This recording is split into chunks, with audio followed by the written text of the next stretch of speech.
ဇလန်လေးကတော့ငှက်တွေနဲ့ပြင်းနေတဲ့ကျွန်းလေးတစ်ကျွန်းမှာစတင်ထားပါတယ်။တရွက်လှုပ်ရှားနေတာကိုမြင်ရပြီးအောက်မှာတော့အဆေးတွေကိုဆူဆောင်းနေတဲ့တတဝသေးလေးတစ်ကောင်ကိုတွေ့ရှိရမှာဖြစ်ပါတယ်။ဒါပေမဲ့မကြခင်မှာပဲငှက်တစ်ကောင်ကသူ့ကိုတွေ့သွားပြီးတတဝလေး Olive ကဒီနေ့တော့ငါအကြောင်းပြပြရမယ်ဆိုပြီးဇလန်လေးကိုစတင်လာခဲ့ပါတယ်။ Olive ကငငယ်တဲ့ကစူးစမ်းလေးလာသူတစ်ယောက်ဖြစ်ပြီးသိချင်စိတ်ပြင်းထန်သူတစ်ယောက်ဖြစ်ပါတယ်။ဘာပစ္စည်းလေးပဲတွေ့ဆူဆောင်းတတ်ပြီးသူ့ချစ်လေးရဲ့အထက်သိမ်းထားတတ်ပါတယ်။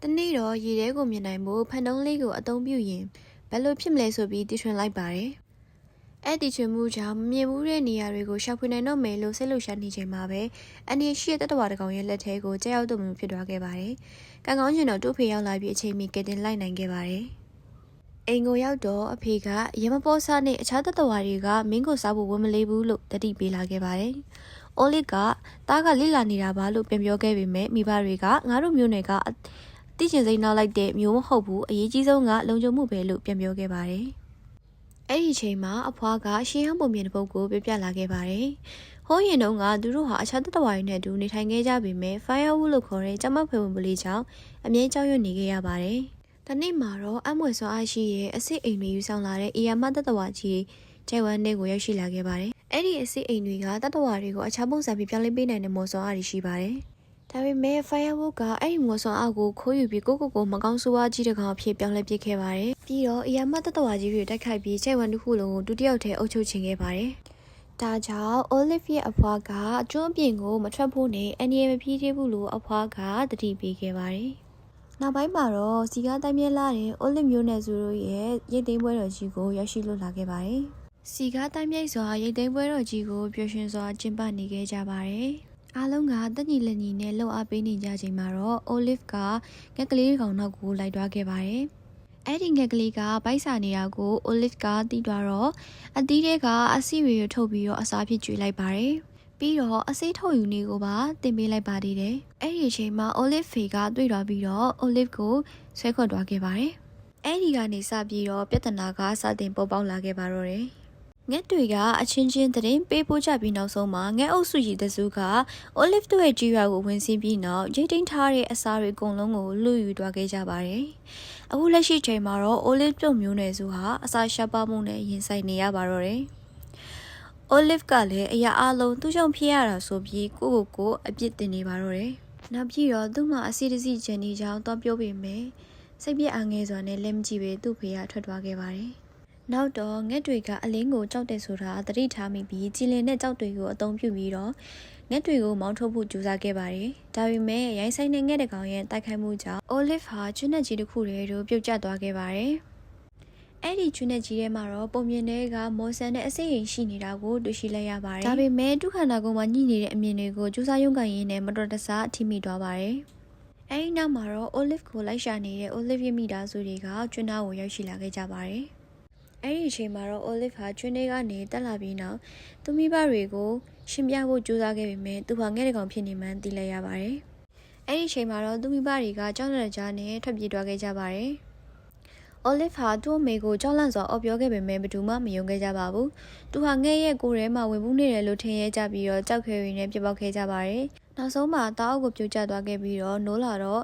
Ivy ဆိုတဲ့ငှက်မလေးတို့နဲ့တွေ့ရှိခဲ့ပါတယ်။ဒါပေမဲ့ Olive ဟာသူ့ကိုယ်သူငှက်ဖြစ်နေတာကိုမေ့နေခဲ့ပါတယ်။အဲ့ဒီအချိန်မှာတော့ကြောက်လန့်တကြားနဲ့ Ivy တို့ကိုသူ့အနာကပ်မလာဖို့ချင်းချောက်ပြောဆိုနေခဲ့ပါတယ်။ပိုပြီးထူးခြားတာကတတဝအလုံးရဲ့စကားကိုနားလည်လာတာပါ။ဒါကမော်အစ်အိမ်ရဲ့စွမ်းအားရီဆိုတာကိုသူသဘောပေါက်သွားခဲ့ပါတယ်။ထို့အချိန်မှာ Ivy က Olive ကိုရေတဲတို့ဆွဲခွဲသွားခဲ့ပါတယ်။အဲ့ဒါတွေမကျေနပ်သေးပဲ Ivy ကသူ့ငယ်ချင်းတွေနဲ့အတူ Olive ကိုအနိုင်ကျင့်မှုဆုံးဖြတ်ခဲ့ပါတယ်။ Ivy ကတော့သူ့ငယ်ချင်းတွေနဲ့အတူ Olive ကိုဝိုင်းဝန်းအနိုင်ကျင့်ခဲ့ကြပါတယ်။ပြီးရင်နောက်မှာတော့ခြုံတစ်ခုထဲမှာပြစ်ထားခဲ့ကြပါတယ်။အဲ့ဒီအချိန်မှာတော့ဝင်ပလေကြီးတစ်ကောင်ရောက်ရှိလာပါတယ်။ဝင်ပလေကြီးမြန်မာဆိုလို့အတန်တောင်မထွက်ရဲခဲ့ပါဘူး။အဲ့ဒါပြီးတော့ Olive ဟာကန်းစံတော်တော့ပြီးတော့စကားတွေပြောနေရင်စကားပြောတတ်တဲ့ငါးတကောင်နဲ့တွေ့ဆုံခဲ့ပါတယ်။ပြီးတော့ Olive ဟာတယောက်တည်းတောထဲမှာရှောက်သွားနေရင် Ivy နဲ့ထပ်ဆုံခဲ့ပါတယ်။အဲ့ဒီအချိန်မှာပဲ Olive နဲ့ Ivy ဟာလင်းနေတဲ့မော်အစိတ်အိမ်ကိုတွေ့ရှိခဲ့ပါတယ်။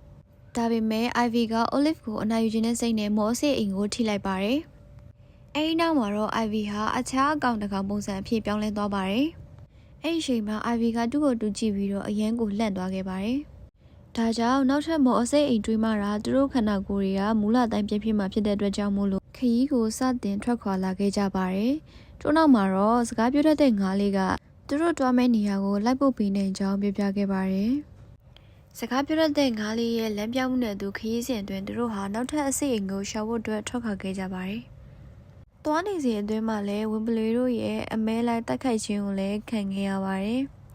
ဝင်းပလေတွေကအနောက်ကနေတိုက်လျှောက်လိုက်လာတာကြောင့်ပြေးရင်းနဲ့ကူတစ်ခုတွေကိုရောက်ရှိသွားခဲ့ပါတယ်။အဲ့ဒီကူတွေထဲမှာတော့မူတွေအများအပြားရှိနေခဲ့တာလည်းဖြစ်ပါတယ်။ Ivy နဲ့ Olive တို့ဟာတယောက်နဲ့တယောက်အပြစ်တင်ဝေဖန်နေကြရင်းနဲ့အပြင်ကနေဝင်းပလေအုပ်စုတစုရဲ့အော်တန်ကိုကြားရတဲ့အခါမှာတော့မူတွေအများကြီးထွက်လာလို့တကယ်ချင်းတွေအသေးအတန်ပြေးထွက်လာခဲ့ရပါတယ်။နောက်ဆုံးမှာတော့6ကမ္ဘာတကူရဲ့တကိုင်းစုံကိုရောက်ရှိလာပြီးနှစ်ယောက်လုံးပြုတ်ကျသွားပါတော့တယ်။အခုလိုပြုတ်ကျလာပြီးနောက်မှာတော့ Olive ဟာစတင်ပြီးတော့ပြန်တန်းတက်လာပါတယ်။အချိန်တော်ကြာပြန်တန်းပြီးနောက် Olive နဲ့ Ivy ကြားမှာတဖြည်းဖြည်းနဲ့တန်ရောစင်တစ်ခုပေါက်ဖွာလာခဲ့ပါတယ်။ Ivy ကသူ့မျိုးနွယ်စုအစာရှားပါမှုကြောင့်မျိုးသုံးလုံးနေပါဖြစ်ခဲ့တဲ့အကြောင်းကိုပြပြလာပါတယ်။ Olive ကလည်းသူ့ရဲ့အမားတွေကိုဝန်ခံလာပါတယ်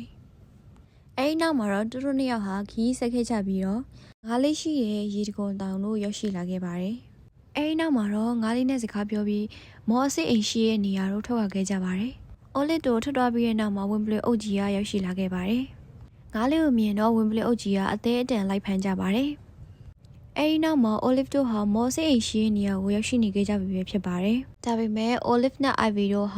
မော်စစ်အိမ်အကြောင်းပြောရင်းနဲ့တယောက်နဲ့တယောက်ညှင်းခုန်ပြီးတော့ပြောနေကြပါတယ်။အဲ့ဒီအချိန်မှာပဲဝင်းပလေအုပ်တစုကရောက်ရှိလာတာကြောလလန့်နဲ့မော်စစ်အိမ်မော်တို့ကျသွားခဲ့တာငါးနှစ်ကောင်အဖြစ်အသွင်ပြောင်းသွားခဲ့ပါတယ်။သူတို့နေရာဟာတယောက်ကိုတယောက်ကြည့်ပြီးစိတ်ပြက်အားငယ်နေကြချိန်မှာအရင်ကသူတို့နဲ့တည့်ရဲ့စကားပြောတဲ့ငါးလေးရောက်ရှိလာပါတယ်။အဲ့ဒီစကားပြောရတဲ့ငါးလေးကသူ့လဲမော်စစ်အိမ်တွေကိုရှာနေရဖြစ်ကြောင်းနဲ့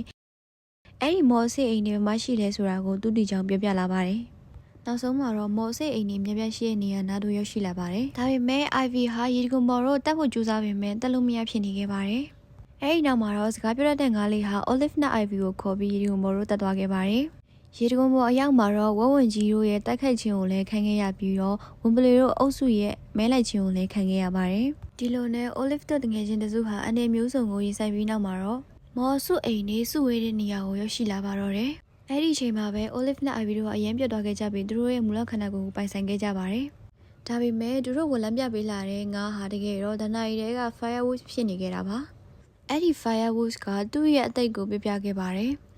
ငယ်စဉ်ကအားနေလွန်းလို့စွပြစ်ခံခဲ့ရပြီးအားလုံးရဲ့လေးစားမှုကိုရကျင်တဲ့စိတ်နဲ့ခြေဝမ်းတစ်ခုလုံးကိုဖျက်ဆီးဖြစ်ဖို့ဆုံးဖြတ်ခဲ့တာလို့ပြပြခဲ့ပါတယ်။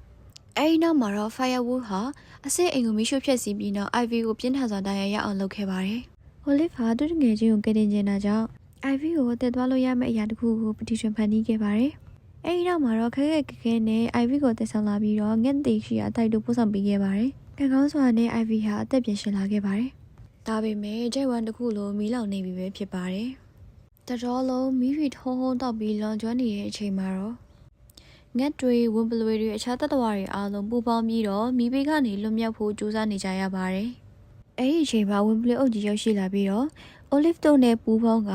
Olive တို့မိဘတွေရှိတဲ့ကျွန်းစီတို့ကူးပြောင်းလာခဲ့ကြတာပဲဖြစ်ပါတယ်။ကမ်းကိုရောက်တော့ Olive ကလည်းသူမိဘတွေကိုအမှန်တရားပြောပြပြီးတယောက်တည်းဆိုအားနေနိုင်ပေမဲ့အားလုံးပေါင်းလိုက်ရင်ပိုအားကြီးလာနိုင်တယ်ဆိုတာကိုသူကိုယ်တိုင်နားလည်သဘောပေါက်သွားခဲ့ပါတယ်။ Olive တို့မိဘတွေကလည်းသူတို့ရဲ့ကျွန်းမှာနေထိုင်မှုခွင့်ပြုလိုက်ပါတယ်။အဲ့ဒီအချိန်မှာ firewood ရောက်ရှိလာပြီးတော့တိုက်ပွဲတစ်ခုစတင်ခဲ့ပါတယ်။တိုက်ပွဲမှာ Olive ဟာအရာမတ္တဝါတွေနဲ့ဆက်သွယ်ပြီးမော်အစစ်အိမ်အသစ်တစ်လုံးကိုဖန်တီးစေခဲ့ပါတယ်။အဲ့ဒါကိုသုံးပြီးသူကိုယ်တိုင်အရာမတ္တဝါကြီးအဖြစ်ပြောင်းလဲကကိုယ်တိုင် firewood နဲ့တိုက်ခိုက်ဖို့ဆုံးဖြတ်ခဲ့ပါတယ်။အဲ့ဒီအချိန်မှာ Olive နဲ့ firewood တို့ဟာရေလက်ကောင်မှာတွေ့ဆုံပြီးတိုက်ခိုက်ခဲ့ကြပါတယ်။ဒီလိုနဲ့ firewood နဲ့ Olive တို့ရဲ့တိုက်ပွဲဟာအတော်လေးကိုပြင်းထန်လာခဲ့ပါတယ်။ဒီလိုနဲ့တိုက်ပွဲကအရင်ပြင်းထန်လွန်တာကြောင့် firewood ကသူတို့အားလုံးဟာအားနဲ့လွန်းနဲ့လို့လောင်ပြောင်နေချိန်မှာ Olive ဟာနောက်ဆုံးအနေနဲ့အနေများတဲ့စွန့်စားမှုတစ်ခုကိုလုပ်ဖို့ဆုံးဖြတ်ခဲ့ပါတယ်။နောက်ဆုံးမှာတော့ကြိုက်ဝါရဲ့ဆယ်ကိုဖျက်ချပြီးရေကြီးစီက firewood ကိုအနိုင်ရယူနိုင်ခဲ့ပါတယ်။ဒါပေမဲ့ဒီလိုရဲ့ကြောင့် Olive ကပျောက်ကွယ်သွားခဲ့ပါတယ်။သူမိဘတွေကဝမ်းနည်းကြည့်ခဲ့ပြီး Ivy ကိုဖက်ကနှိမ့်တိမ်ပေးခဲ့ပါတယ်။ဒီလိုနဲ့အချိန်တစ်ခုကြာပြီးနောက်မှာတော့ကြိုက်ဝါမှာငင်းချမ်းရေးပြန်လည်ရရှိလာပါတယ်။ တနေ့မှာတော့အီယာမတတဝါတွေပြန်လာကြပြီးအာဗီကမယုံနိုင်စရာအရာတစ်ခုကိုတွေ့လိုက်ရပါတယ်။အဲ့ဒါကတော့အိုလစ်ဖာအသက်ရှင်နေရောက်ကိုပါ။အီယာမတတဝါတွေရဲ့ဆွမ်းအားတွေကြောင့်အိုလစ်ဖာကတင်ခံခဲ့ရတာဖြစ်ပါတယ်။တကယ်ချင်းနှစ်ယောက်ပြန်ဆောင်ကြပြီးအိုလစ်ကသူမိဘတွေစီပြန်သွားဖို့ပြန်သားထွက်ခွာသွားပါတယ်။အီယာမတတဝါတွေတောင်သူ့ရှေ့မှာဒူထောက်ကိုပြကြပါတယ်။ပြီးပါပြီ။